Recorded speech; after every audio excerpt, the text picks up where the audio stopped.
Apa sih nih, jerawat di dahi gak sembuh-sembuh, mana gatel lagi.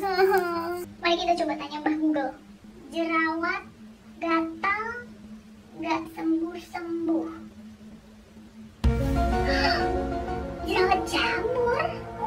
Ternyata kembali pakai kandungan ini, itu. Banyak banget. Panik. Oke, mulai sekarang aku harus cek semua ingredients list di produkku. Mana coba kita lihat. Ada kandungan apa aja ya di sini? Ini nggak bisa, itu nggak bisa. Ini juga nggak boleh.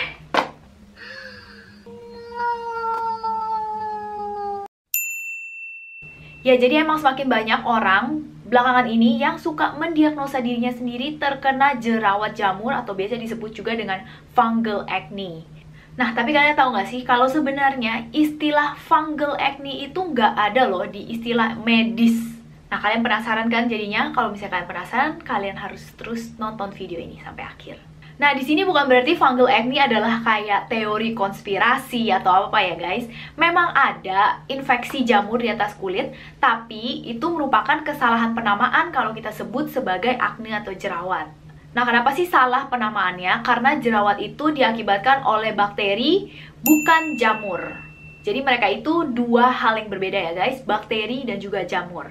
Nah, kalau misalnya kita cari istilah fungal acne di buku medis atau riset, itu kita nggak bisa temukan sama sekali. Kenapa? Karena namanya yang paling tepat dan sebenarnya adalah Malassezia atau Pityrosporum folliculitis. Duh, mungkin kalian pikir gila namanya ribet banget, boleh nggak sih sebutnya fungal acne aja? Saya boleh-boleh aja untuk mempersingkat atau mempermudah penyebutan, tapi jangan sampai ini membuat kalian tuh salah kaprah, mendiagnosa diri sendiri, dan lain-lain. Jadi mari kita bedah dulu apa sih itu Pityrosporum atau Malassezia folliculitis. Jadi Malassezia atau Pityrosporum ini merupakan sejenis jamur yang sebenarnya ada di atas permukaan kulit kita di dalam kondisi normal juga.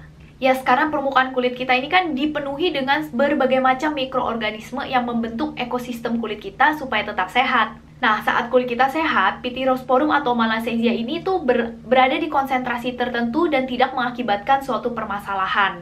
Nah, namun di saat sistem imun kita sedang tidak maksimal, kalau misalnya kita lagi mengkonsumsi antibiotik dalam waktu panjang, atau misalnya kondisi udara lagi sangat lembab.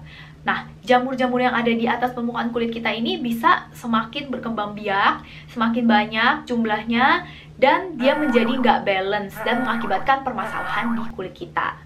Nah, jadi di saat itu kulit kita itu menangkap atau mendapatkan sinyal kalau jamur ini lagi mau cari masalah nih. Jadi kulit kita itu melawan dengan membentuk peradangan. Nah, makanya terbentuklah folliculitis, yaitu peradangan pada folikel rambut kita. Nah, lalu lesi yang diakibatkan oleh peradangan akibat jamur ini memang biasanya itu serupa tapi tidak sama dengan jerawat. Nah, makanya mereka sering juga disebut sebagai kayak akne gitu. Padahal bukan, karena penyebabnya lagi-lagi adalah jamur, bukan bakteri. Nah, itu merupakan kayak perbedaan fundamental terbesar antara jerawat dan juga fungal acne, yaitu penyebabnya aja udah berbeda. Makanya dia tuh nggak disebut sebagai acne harusnya. Oke, jadi di sepanjang video ini, aku nggak akan lagi sebut namanya fungal acne, melainkan aku akan sebut sebagai Malassezia folliculitis atau MF. MF supaya singkat aja ya, soalnya kan ribet ya ngomong panjang-panjang. Ya, jadi MF ini sebenarnya bisa terjadi ke semua orang dan ada beberapa penyebabnya. Yang pertama yaitu immunosuppression atau di saat sistem imun kita itu sedang tidak optimal. Nah, jadi hal ini sering terjadi kepada siapa aja yang punya penyakit imun seperti misalnya HIV, atau kalian sedang menjalankan pengobatan kanker, atau misalnya kalian punya penyakit diabetes, atau juga misalnya kalian menggunakan steroid di dalam waktu jangka panjang. Lalu penyebab kedua yaitu saat kalian mengkonsumsi antibiotik dalam jangka waktu panjang. Karena antibiotik saat dikonsumsi dalam jangka waktu panjang nih bisa memiliki efek samping, yaitu merubah ekosistem mikrobiota di atas permukaan kulit kita. Nah, jadi tadinya jamur yang jumlahnya sedikit aja dan merupakan jamur baik, itu bisa berkembang biak dan berubah menjadi jamur yang jahat. Nah, lalu di atas penyebab-penyebab tadi, kalau misalnya kalian tinggal di tempat yang lembab atau kalian itu sering berkeringat, ini bisa juga mengakibatkan berkembang biaknya jamur di atas permukaan kulit kita ini. Nah, makanya nih, lesi-lesi MF ini sering juga muncul di sekitar daerah seperti dahi, hairline, bisa bagian dada, atau bagian punggung di mana biasanya tuh keringat paling banyak mengucur. Nah, biasanya MF ini nampak di permukaan kulit seperti kayak beruntusan, dan beruntusannya itu kecil-kecil dan bentuknya itu ukurannya sama semua biasanya. Nah, selain itu dia juga memiliki kemungkinan yaitu terasa sangat gatal. Nah, biasa MF ini paling sering menyerang di daerah sekitar hairline, dahi, lalu juga daerah sekitar jawline, ataupun dada dan punggung. Nah, apakah ini artinya kalau misalnya kalian punya beruntusan di daerah sekitar dahi atau dada dan punggung yang nggak kunjung hilang dan terasa sangat gatal, artinya kalian tuh punya MF? No guys, kalian nggak bisa mendiagnosa diri kalian semudah itu, karena jerawat yang komedonal ataupun yang inflamasi juga bisa mengakibatkan rasa gatal. Nah, lalu kalau misalnya kalian juga nggak menggunakan skincare yang tepat dan merawat kulit kalian dengan tepat, memang ya wajar aja kalau misalnya jerawatnya nggak hilang-hilang. Nah, tapi emang aku tahu banyak dari kalian bisa mengakses informasi di internet. Kalau misalnya kalian tulis jerawatnya nggak sembuh-sembuh dan gatal, pasti keluarnya pertama yaitu kayak fungal acne. Sedangkan kemungkinan terjadinya fungal acne di kulit kalian itu sebenarnya cukup kecil, kecuali kalian emang punya permasalahan sistem imun yang tidak baik. Nah, permasalahan lainnya adalah karena MF ini tuh sering menyelinap di antara jerawat-jerawat biasa akibat bakteri. Nah, jadi bukan berarti kalau kalian menggunakan pengobatan khusus untuk MF, jadi kayak tekstur kulit kalian akan langsung 100% sembuh. Karena ada beberapa atau banyak lainnya adalah jerawat-jerawat bakteri yang perlu diobatkan dengan pengobatan akne, bukan MF. Nah, lalu gimana caranya kalian tahu pasti kalau kalian tuh terkena MF? Cara pertama yang paling tepat dan paling ampuh adalah kalian langsung pergi ke dokter kulit terdekat. Nah, lalu cara dokter memeriksa apakah kalian kena MF atau bukan tuh super mudah dan simple banget kok. Pertama, pastinya dokter akan menanyakan riwayat penyakit kalian, kayak udah berapa lama, apakah diakibatkan oleh apa, dan lain-lain. Lalu yang kedua, pastinya dia juga akan melakukan pemeriksaan secara visual. Jadi akan dilihat bentuk lesi-lesi di muka kalian. Nah, lalu yang cara ketiga adalah namanya scrape test. Jadi caranya gampang banget. Jadi dokter akan mengambil lapisan teratas kulit kalian. Lalu karena ada mikroorganismenya kan di atas ini, dia akan lihat di bawah mikroskop dan akan jelas terlihat kalau misalnya memang ada kelainan dari pertumbuhan jamur di kulit kalian. Nah, kalau misalnya memang kalian udah didiagnosa oleh dokter terkena MF ini, sebenarnya pengobatannya cukup simple dan straightforward banget. Jadi, antara kalian diberikan obat salep atau obat minum anti jamur. Dan kalau misalnya emang kondisinya ini adalah MF, pasti proses penyembuhannya itu nggak akan terlalu lama dan sulit dengan pengobatan yang tepat, yaitu menggunakan obat anti jamur. Nah, obat-obat anti jamur yang bisa ampuh melawan malassezia ini ada beberapa macam. Salah satu yang paling sering digunakan yaitu ketoconazole atau juga zinc pyrithione. Nah, kedua kandungan ini merupakan kandungan yang sering kita temukan nih sebenarnya di dalam shampoo anti dandruff atau anti ketombe.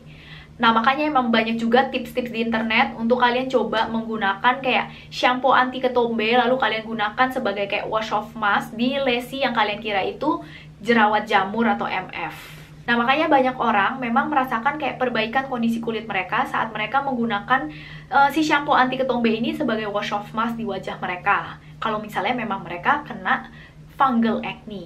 Nah, tapi lagi-lagi kalau misalnya kalian mencurigai kayak diri kalian atau kalian bertanya-tanya apakah kalian punya kena MF atau enggak, sebaiknya kalian langsung aja pergi ke dokter karena itu merupakan cara yang paling cepat daripada kalian coba macem-macem, kondisinya semakin parah. Kalau misalnya memang kena MF, dengan pengobatan yang tepat, kondisinya akan segera cepat membaik. Nah, kalau misalnya kalian juga udah tahu kalian gak kena MF, kalian gak perlu terlalu restricted dengan skincare kalian. Jadi karena kalau misalnya kalian punya MF, banyak sekali skincare ingredients yang sebaiknya kalian hindari. Nah, lalu berikutnya kita akan bahas tentang skincare tips untuk kalian yang punya kondisi MF dan juga beberapa ingredients yang sebaiknya dihindari. Nah, kalau misalnya kalian udah ke dokter dan kalian udah mendapat diagnosa MF dari dokter kalian, jangan sungkan-sungkan untuk langsung berdiskusi langsung dan bertanya dengan dokter kalian ya. Nah, dokter kalian tuh bisa membantu kayak merangkai skincare rutin kalian juga kok, yang kira-kira aman untuk kondisi kulit kalian. Nah, lalu yang kedua adalah sebaiknya kalian menghindari beberapa ingredients yang akan aku sebutkan di bawah ini. Tapi sebelumnya kita bahas dulu kenapa kira-kira ingredients ini tuh sebaiknya dihindari. Nah, jadi berdasarkan eksperimen-eksperimen di dalam sel, ingredients yang aku sebutkan ini ternyata beraksi atau berperan sebagai kayak makanan untuk para jamur ini. Nah, tentunya memang hasil eksperimen ini perlu kita ambil with a grain of salt pastinya. Yang pertama, karena ini merupakan eksperimen yang dilakukan di dalam kayak petri dish atau di dalam sel, bukan di atas permukaan kulit manusia yang sebenarnya. Jadi memang itu kondisinya nggak realistis, nggak seperti apa yang terjadi di permukaan kulit. Nah, yang kedua yaitu tentang konsentrasi ingredients tersebut. Jadi mungkin dalam eksperimen yang dilakukan, dia itu menggunakan konsentrasi banyak 50x. Sedangkan di dalam ingredient skincare itu hanya digunakan kayak 1/50-nya. Jadi tentunya konsentrasi itu bisa menghasilkan efek yang berbeda. Nah, tapi memang untuk kalian yang punya permasalahan MF dan kalian kayak pengen cari aman aja, memang sebaiknya kalian hindari nih beberapa ingredients ini. Nah, aku kan tuliskan di samping ini beberapa ingredients yang sebaiknya kalian hindari kalau misalnya kalian mencurigai atau emang kalian udah punya MF ini. Nah, kalian bisa lihat di sini dan kalian boleh screenshot. Nah, memang ingredients yang tadi baru aku kasih lihat tuh ada banyak banget di segala macam skincare products, mulai dari cleanser sampai sunscreen. Dan tentunya emang ini bikin pencarian skincare product untuk kalian yang punya MF tuh semakin ribet dan juga repot. Karena kalian gak cuma harus mikirin tentang produk apa, harganya berapa, tapi juga ingredients di dalamnya. Nah, daripada kalian pusing-pusing gimana cara cari tahu kalau produk ini tuh aman gak ya kira-kira, atau kayak mengandung ingredients yang kira-kira bisa meng-trigger keadaan MF aku atau enggak. Nah, aku punya beberapa tips. Nah, saran aku yang pertama adalah kalau misalnya kalian pengguna Apple atau iPhone, nih kalian bisa download apps yang namanya Picky. Nah, di dalam aplikasi ini kalian bisa langsung menfilter semua produk yang nggak aman untuk Malassezia folliculitis atau fungal acne. Caranya kalian tinggal pencet ke atribut di dalam aplikasinya, lalu kalian tinggal cari aja nih fungal acne safe filter di dalamnya, lalu kalian tinggal apply filter produknya. Nah, kalau setelah kalian apply, kalian mau cek apakah produk kalian itu aman untuk fungal acne atau enggak. Nah, kalian bisa lihat di sana. Nah, lalu untuk kalian yang bukan pengguna iPhone ataupun Apple device, kalian bisa cek ke skinkarisma.com. Ini merupakan salah satu database skincare terbesar saat ini. Jadi kalian tinggal cek aja, kalian ketik nama produknya, lalu kalian lihat ingredients listnya, dan di bagian samping kolom kanan dia akan muncul tuh beberapa atribut atau fungsi-fungsi dari setiap ingredientsnya. Nah, kalau misalnya kalian lihat ada kayak tulisan fungal acne triggers atau kayak gambar jamur, itu artinya produknya itu mengandung ingredients yang mungkin bisa memperparah kondisi MF kalian. Oke, sekarang terakhir aku mau lanjut bahas tentang tips lifestyle kalau misalnya kalian terkena MF. Yang pertama yaitu ganti baju dan hapuskan keringat secepatnya saat kalian sedang berolahraga. Nah, lalu cara yang kedua yaitu untuk selalu keep your skincare steps tuh simple, sesimpel-simpelnya. Kalau bisa jangan terlalu lembab, lalu kalian hindari kayak melayer terlalu banyak produk, karena itu bisa mengakibatkan kayak kelembapan yang berlebihan dan menjadi kayak ekosistem yang nyaman untuk para jamur jahat ini untuk semakin berkembang biak. Oke ya, jadi segitu aja kayaknya untuk videonya hari ini. Kita udah bahas tentang fungal acne atau Malassezia folliculitis. Semoga ini menjawab semua pertanyaan atau kayak rasa penasaran kalian tentang MF. Lagi-lagi kalau kalian misalnya penasaran kira-kira ini apa sih yang di kulit aku, kena MF gak sih, ini jerawat atau apa, nggak kunjung sembuh, semakin parah, jangan sungkan-sungkan untuk langsung pergi ke dokter spesialis kulit terdekat di tempat kalian. Karena dengan diagnosa yang tepat dan juga penanganan yang tepat, kondisi kalian akan segera cepat membaik. Oke, jadi segitu aja untuk videonya hari ini. Jangan lupa untuk like video ini, subscribe, dan juga share ke teman-teman kalian yang mungkin membutuhkan informasi ini. Dan ya, hope to see you guys again on my next video guys. Bye!